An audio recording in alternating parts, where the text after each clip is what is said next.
What's going on, guys? This is Vince with vshred.com, and today I'm going to show you how to figure out exactly how many calories you need every day to lose weight.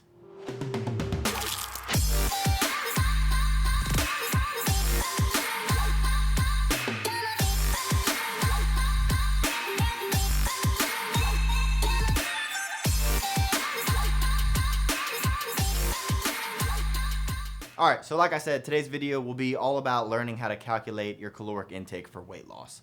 So whether you've been trying to lose weight for years or you just don't even know where to start, you need to know that your caloric intake is one of the most important things that you could ever keep track of.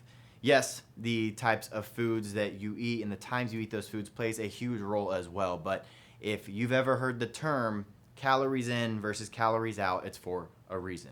But before I get into showing you how to calculate your calories to lose weight, if you're liking this video, make sure you're clicking the thumbs up button below and subscribing to the channel.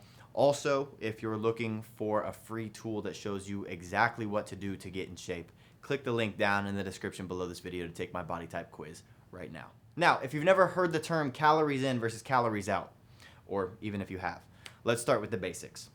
First off, what is a calorie? We've all heard the term calorie be used in the fitness world, but what exactly are people even referring to when they say this? Well, a calorie is a measure of energy. By definition, a calorie is the amount of heat required to raise the temperature of 1 gram of water by 1 degree Celsius.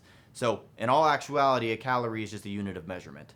A calorie measures how much energy is contained in the food or drinks that we consume. So, throughout the day, as you eat food and maybe sports drinks or pop or energy drinks, you consume these calories. Now, going back to the calories in versus calories out again, this explains the calories in portion, but what about the calories out? Calories out is referring to how many calories your body burns throughout the day. But when it comes to your body burning calories, there's physical activity like your workouts, which obviously burns calories, or maybe just an active lifestyle where you have a job that demands physical activity like a mailman or a construction worker. But there's also this thing called your basal metabolic rate, or BMR, the rate at which the body uses energy while at rest to keep your vital functions going, such as breathing and keeping warm and your organs functioning properly. So I always say that you can think of this as the amount of energy you would burn if you just stayed in bed all day. That's it. Now, between your BMR and your additional physical activity throughout the day, you burn a specific number of calories. So in order to lose weight, you must eat less than the number of calories that you burn. This is called a caloric deficit. By definition, a caloric deficit is any shortage in the amount of calories consumed relative to the amount of calories required for maintenance of your current body weight. So once you understand calories in versus calories out, there's 1,000 more things, more discussions that we could get into, that every calorie isn't the same and that some affect your body differently. Some mess up your hormones, some benefit your hormones. But this video is not about getting into the minutia of nutrition and dieting. This is more about teaching anyone who's looking to lose weight the most basic and most important weight loss principle that there is.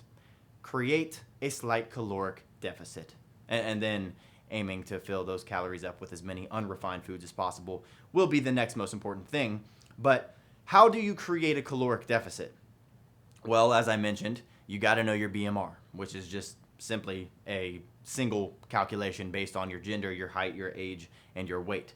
And you can pause this video right now and write this equation down. Then, after you have your BMR, you have to take into account how many additional calories you burn throughout the day from physical activity, like I said. And again, this will be just another single calculation where you'll take your BMR and multiply it by your activity level. Now, I've broken activity levels down into 4 different categories.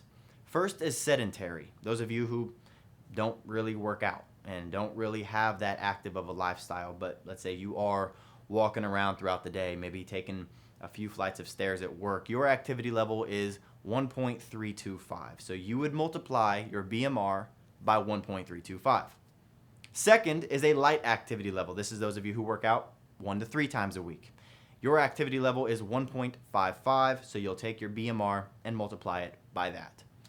Third is an active lifestyle. This is those of you who work out 4 to 6 times a week. So if you work out the typical Monday through Friday, this is you. Also, anybody who doesn't really work out but does have a physically demanding job, this is also you. Your activity level is 1.725, so you'll take your BMR and multiply it by 1.725. And lastly, we have the extremely active lifestyle category, which is a very small percentage of people.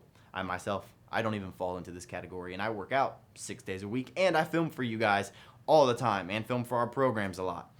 This is for those of you who work out 6 to 7 days a week and have a physically demanding job on top of that at least 4 to 5 days every week. Your activity level would be 1.9, so you'll take your BMR and multiply it by 1.9. So now that you have your BMR and you've multiplied it by your activity level, you now have your TDEE, which stands for your total daily energy expenditure. This is how many calories your body burns every single day. So this is how many calories you would want to aim for to maintain the current weight that you're at, but you're trying to lose weight. So like I said, it's time to create a caloric deficit. But when it comes to creating a caloric deficit, the biggest mistake you can make when trying to lose weight is dropping your calories too low, because it throws your body all out of whack and ends up being what you call the typical yo-yo diet, because it's not sustainable to actually maintain, and it messes with your hormones. So if you do get lucky and you lose any weight, you gain it all back after you quit.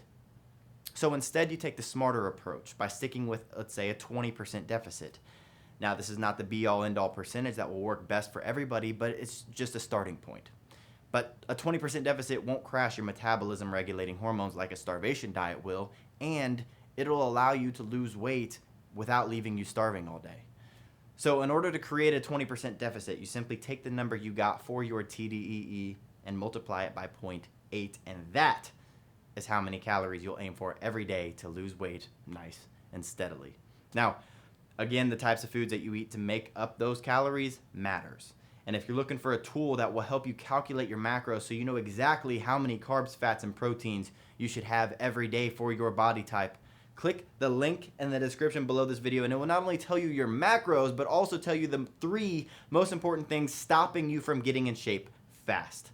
So, other than that, guys, if you guys like this video and it was useful, make sure you're clicking that thumbs up button below. Make sure you're smashing that subscribe button. Make sure you're leaving any comments, questions, concerns, video topic recommendations in the comment section. And thanks for watching. See you in the next one.